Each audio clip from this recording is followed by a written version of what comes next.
Hai Marketeers, ketemu lagi sama aku Delia Amanda di Marketeers in 20 Minutes. Hari ini di studio Marketeers TV Jakarta, kita kedatangan tamu sangat spesial yang datang jauh dari Nusa Tenggara Barat. Beliau ini merupakan orang nomor 1 di sana loh, yaitu Bapak Zulkifli Mansyah, Gubernur Nusa Tenggara Barat. Nah Marketeers, Pak Zul ini akan membagikan cerita dan juga insight menarik kepada kita nih tentang pariwisata yang meningkat karena adanya balap motor internasional MotoGP di sirkuit Mandalika, Lombok, Nusa Tenggara Barat.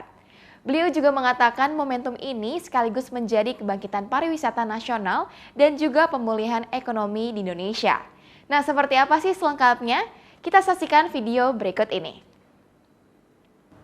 Ya, Marketeers. Sekarang di studio Marketeers TV telah kedatangan tamu istimewa. Beliau adalah tuan rumah sebuah perhelatan olahraga akbar yang baru saja viral dan baru saja terselenggarakan dan tentu saja mengharumkan nama Indonesia.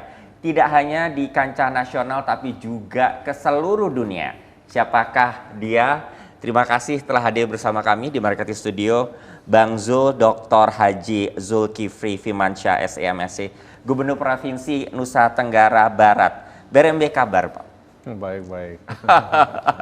Gimana Pak perasaannya setelah tempat Bapak menjadi tuan rumah perhelatan akbar yang selama ini ditunggu-tunggu tidak hanya masyarakat Indonesia dan bahkan dunia?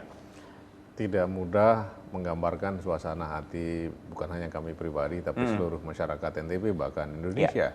Bahkan tadi itu ada wartawan senior yang berada di sana ketika event itu dilakukan, World Superbike beberapa saat yang lalu itu beliau mengatakan sampai merinding bulu kuduk saya itu menyaksikan bahwa apa yang selama ini ada di TV tapi ada di negara kita. Nah buat kami sendiri between rock and hard place juga yang nggak gampang karena kita ingin perhelatan akbar ini sukses. Tapi pada saat yang sama kita juga khawatir, ini bukan situasi normal di tengah pandemi, sehingga ketika pemerintah lambat memutuskan boleh apa tidak gitu, karena jangan sampai euforia kita mengadakan international event seperti ini, tapi ternyata ada klaster baru. Oleh karena itu dihitung-hitung apa dampak positif negatifnya, nah akhirnya oke lah kalau gitu kita izinkan tapi tanpa penonton. Nah, tanpa penonton ini nggak gampang juga buat kita. Asa yang digelayutkan begitu tinggi, tahu-tahu nggak ada penonton bisa kontraproduktif juga. Akhirnya dibatasi 25.000 dengan protokol kesehatan yang ketat. Nah salah satu caranya adalah minimum requirement untuk vaksinasi 70%. Nah ini tidak mudah melakukan vaksinasi 70% dengan ketersediaan vaksin yang terbatas. Tapi dengan kekompakan luar biasa dari TNI, kemudian polisi, Pemda, tenaga kesehatan kita, where there is a will, there is a way, 70% bisa kami capai. Kemudian perhelatan ini World Superbike dan Asia Talent Cup seminggu sebelumnya dilakukan. Dan alhamdulillah kita menjadi saksi sejarah bahwa di tengah kondisi yang tidak biasa, pandemi, NTB bahkan Indonesia mampu menjadi tuan rumah World Superbike dengan sukses. Pak, ini bukan suatu hal yang mudah untuk mengharmoniskan dan memanage semua pihak dalam memuluskan acara ini. Boleh diceritakan Pak, sejak kapan Pak dimulai rencana World Superbike di Mandalika dan Bapak berkoordinasi dengan masyarakat dan dengan jajaran-jajaran terkait di wilayah Bapak? Ini harus kita berikan apresiasi pada Pak Presiden ya, Pak Jokowi. Jadi bukan ide dari kami. Nah Presiden itu kan ingin ada destinasi beyond Bali. Jadi super priority destination. Nah beliau ingin salah satu cara menggesa pariwisata dengan cara tidak biasa adalah fokus pada satu big event yang menyita perhatian dunia, dengan sendirinya itu nanti akan jadi trigger untuk mengencourage orang untuk datang. Nah, meng-create MotoGP ini kan fan base-nya sangat besar di seluruh dunia dan kebanyakan dari mereka tuh orang Indonesia. Orang Indonesia datang ke Malaysia, ke Thailand gitu. Nah, sekarang di Indonesia dan di tempat sangat eksotis seperti Mandalika. Dan ini dibuktikan ketika event itu seminggu sebelum World Superbike itu semua penerbangan penuh, semua hotel penuh, homestay penuh. Jadi di tengah kondisi tidak biasa seperti pandemi seperti ini, kegiatan ekonomi itu hidup. Anda bisa bayangkan Dinda, March tanggal 2020, we are going to be the host of MotoGP. Wow, oke. Sebulan sebelumnya kita jadi pre-season di seluruh dunia itu ada 2 tempat, salah satunya di Mandalika.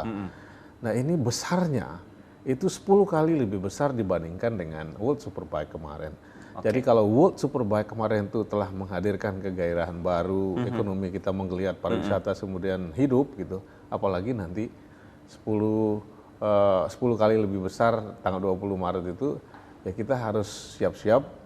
Dan kemarin kami sudah rapat terbatas dengan Pak Presiden, semua kementerian yang ada kaitannya segera berkonsentrasi, panitianya nanti panitia nasional memang. Oke, Pak, ini kesempatannya 10 kali lebih besar dibanding dengan World Superbike untuk MotoGP di bulan Maret tahun depan. Otomatis tantangannya juga 10 kali lebih besar juga, Pak. Apa, Pak, yang Bapak sudah rencanakan supaya MotoGP ini juga mendulang sukses yang sama seperti World Superbike? Nah kalau yang kita inginkan kemarin Pak Presiden di Istana Bogor ngundang kami ya. Kemudian ada Menteri Keuangan, Menteri BUMN, Menteri Perhubungan, Menteri Pariwisata, Menteri Menpora dan hampir semuanya yang terkait gitu. Kita ingin bahwa banyak program Pak Jokowi di bidang infrastruktur, bangun jembatan, jalan tol dan lain sebagainya.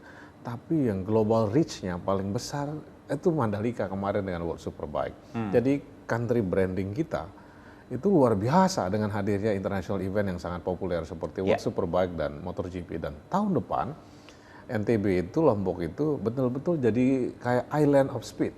Jadi MotoGP will be there, kemudian World Superbike next year will be there as well, kemudian MXGP untuk motocross dunia akan ada di sana juga, bahkan mini MotoGP pun akan ada di Lombok. Jadi positioning bahwa Lombok akan jadi sport tourism, kemudian menghadirkan pariwisata yang menarik, ini luar biasa. Oleh karena itu kami tantangannya besar, infrastruktur harus kelas 1 gitu, penerbangan harus lebih banyak. Oleh karena itu tepat sekali apa yang dilakukan oleh Pak Presiden, mengumpulkan stakeholders utama, ayo kita kerjakan ini secara bersama-sama. Baik, Pak, ini ujung-ujungnya dengan menyelenggarakan kegiatan seperti ini, investasinya tidak sedikit. Tapi apa, Pak, kira-kira target kontribusi dengan menyelenggarakan event olahraga internasional kepada masyarakat di Nusa Tenggara Barat? Kalau kelihatan eksternalitas positifnya terasa sekali ya. Jadi bergerak semua, ekonomi ini kan sebuah sistem yang bekerja secara sistemik. Dan sekali touching the right leverage pointnya pas gitu, seperti adanya international circuit seperti Mandalika, yang lain bergerak secara luar biasa. Nah kami melihat ya ke depan itu tantangan utamanya itu bagaimana menghidangkan pada publik bahwa kita mampu menjadi tuan rumah yang baik. Bahkan ke depan itu bukan hanya sekedar MotoGP. Jadi Formula One pun sudah ditawarkan pada Mandalika untuk menjadi tuan rumah di sana.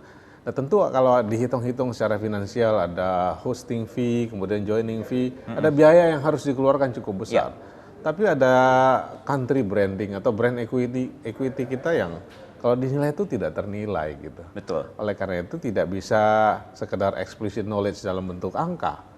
Tapi bagaimana tacit knowledge, kemudian rekognisi dunia global, dunia internasional terhadap kehadiran Lombok itu jadi satu hal yang sangat penting dan luar biasa. Oke, Pak, ini kan kita di Marketeers TV banyak sekali marketers yang menyaksikan obrolan kita, berbicara mengenai branding Mandalika sendiri sebesar apa, Pak, impact branding Mandalika Circuit ini terhadap branding NTB sendiri? Kalau kita ya, pertama karena ini bukan gawe NTB, tapi ini etalase nasional, bahkan wajah Indonesia di mata dunia. Dan kemarin ini kan dunia kita dunia yang sudah sangat berbeda. Ketika semua pembalap mengupload fotonya di Mandalika di Instagram mereka, itu global recognition tentang Mandalika jadi top of mind di mana-mana. Nah mudah-mudahan tidak ada pandemi yang lebih serius lagi tahun depan ya. Kalau ini sukses, saya yakin Mandalika is going to be a global brand juga. Nah kalau dia jadi global brand, bagaimana kita memanage ekspektasi sehingga harapan mereka datang ke NTB itu realitanya itu sama, tidak terlampau jauh lah dengan mimpinya. Oke, Pak, berawal dari sport tourism diharapkan nanti akan mendatangkan trade dan juga investment di NTB. Apa langkah-langkah Pemprov NTB dalam menarik traders dan juga investor? Jadi supaya berkesinambungan Pak terhadap apa yang sudah dilakukan sekarang. Ya, pertama ya kita harus memastikan bahwa provinsi kami ini adalah provinsi yang nyaman buat visitors. Oke. Yang kedua, friendly to business community juga. Jadi customer service-nya itu harus jadi jargon utama yang diinternalisasi sampai pegawai-pegawai kita. Nah yang kedua yang penting harus dilakukan itu mengupgrade human capacity kita. Jadi kami sending some students ke luar negeri itu supaya tidak inferior terhadap dunia barat juga. Jangan sampai ada international events tapi kita gagap terhadap modernitas. Nah dengan kita hadirkan orang-orang yang sudah punya international exposure yang bagus, mudah-mudahan ya kita bisa saling mengisi gitu, tidak inferior terhadap orang asing sehingga mampu bekerja bersama-sama. Dan saya kira tahun 2030 seperti kami diskusikan dengan Pak Hermawan barusan, NTB itu menjelma menjadi land of green industry. Land of green industry. Wow, oke. Pak, sebelum ke tahun 2030, apa achievement terbesar Bapak untuk tahun depan untuk provinsi yang Bapak pimpin? Pertama kita pandemi ini jadi blessing in disguise juga ya. Ketika orang bicara tentang pengendalian COVID dengan aspek kesehatan di satu sisi, kami mencontoh apa yang dilakukan oleh Pak Jokowi itu jangan sampai ekonomi juga mati. Nah ketika ada social safety net dari pemerintah, kan kalau provinsi lain tuh ngasih dalam bentuk uang tunai. Ya. Nah kalau NTB enggak, kita enggak kasih dalam bentuk uang tunai. Ini Pak Ridwan ini yang ada di depan kita ini salah satu panglimanya, kita kasih local products. Nah jadi kita social distancing, kemudian physical distancing, kalau orang di rumah nggak ada kerjaan jenuh juga dia. Betul. Tapi kita kasih local product, jadi semua orang bikin masker, hand sanitizer, bikin sabun, semua UKM kita tuh hampir 5.000 yang tumbuh ketika pandemi. Oke. Jadi mungkin kualitasnya kurang baik, harganya lebih tinggi, tapi ada biaya pembelajaran cost of learning. Oke. Nah kita berharap dengan cost of learning yang lebih baik, tahun depan itu akan muncul industrialisasi yang tidak lagi pada produk tradisional, tapi moving up ke tangga-tangga produk yang punya nilai tambah lebih tinggi. Nah mudah-mudahan dengan green industry yang kita maksudkan, kita masuk ke dalam industri pengolahan yang punya nilai tambah lebih tinggi, tapi bersahabat dengan lingkungan gitu, pakai sustainable energy gitu kan, kemudian memperhatikan kesinambungan asri dan kelestarian lingkungan dan lain sebagainya. Oke, Pak, mengulik industri pariwisata tentu saja banyak hotel-hotel penuh karena adanya efek positif dari World Superbike ini. Bagaimana dengan UMKM-UMKM yang ada di NTB Pak pada saat itu? Sekarang ini kan partisipasi UMKM itu besar. Jadi semua pemerintah pusat, pemerintah daerah sampai kabupaten itu mengaksentuasikan tumbuhnya UMKM ini. Karena kita tidak mau juga menjadi penonton di tanah kita sendiri. Nah oleh karena itu ya kita mengupgrade, kita belajar dari Jawa Barat, kita sudah ada MOU, Gubernur Jawa Barat akan mengirim industri kreatifnya ke kita untuk belajar gitu, sehingga souvenirs tidak harus semuanya dari Jawa tapi juga berpartisipasi dari ekonomi lokal kita. Dan saya kira dengan pandemi ini digitalisasi itu jadi niscaya. Dan UKM-UKM kita dengan digitalisasi itu menemukan bentuk bisnisnya yang baru. Dan oleh karena itu saya yakin ya, dengan kita punya Science Technopark gitu kan, kita punya NTB Mall yang punya platform digital juga, mudah-mudahan kita bisa mengejar ketertinggalan dibandingkan daerah-daerah lain.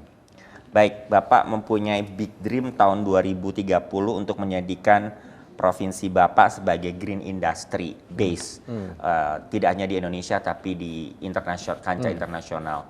Kira-kira apa Pak langkah-langkah Bapak menuju ke visi dan misi tersebut?